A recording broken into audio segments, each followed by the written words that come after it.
is my paper proposal. My name is Tina Hansen. This is my paper proposal for war stories. And I will be comparing the Our Assigned Text, Farewell to Arms by Ernest Hemingway, and For Whom the Bell Tolls by Ernest Hemingway. Problems, what I want to compare and investigate is the younger Hemingway who wrote Farewell to Arms with the older Hemingway who wrote For Whom the Bell Tolls. I'm interested in this topic because I'm a writer myself and I like to read a lot. I enjoy good literature like Hemingway's. And second, because I'm curious about the fact that Hemingway killed himself. I don't have a background in psychology, but I'm interested in finding out what makes people tick.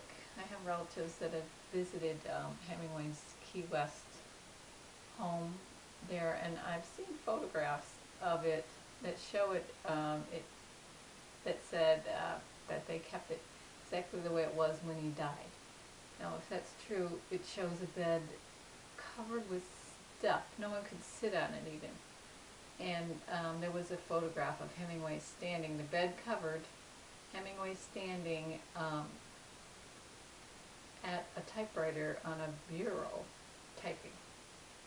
I was shocked to see all that mess by this great writer, and I was wondering if he's a hoarder, a perfectionist who can't, too undecided to clean up the mess, or is he just a depressed personality?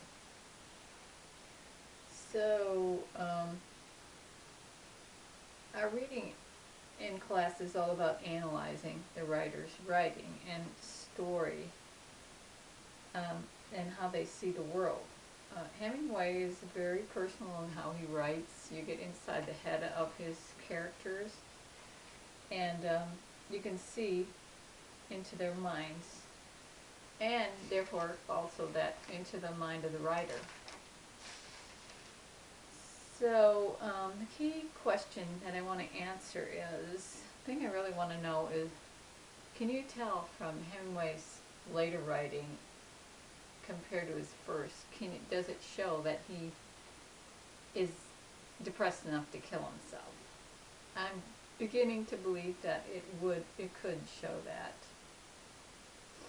In comparing the two, the difference could be because Hemingway was very young when he wrote the first one, when he experienced the first one, and then wrote about it in older when he wrote the second one, although not as old as when he died. It seems like so many great writers are depressive personalities. Is that what it takes to slow down, pay enough attention to details to be a great writer or to make great reading? The only problem I have in analyzing this question is that I'm going to need some kind of reference, professional reference for the depressive traits.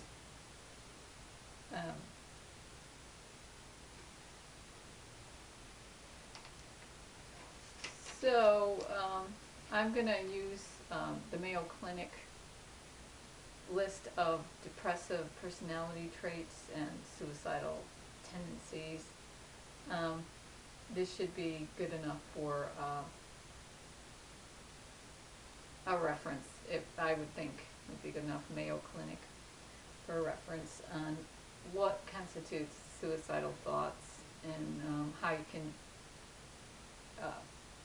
discover or notice depressive personality. The only problem with that is if that Mayo Clinic is not considered a good enough source. Otherwise, Hemingway's books are overflowing with examples of what his character is thinking and what I would think what the writer is thinking when he wrote it. Thank you.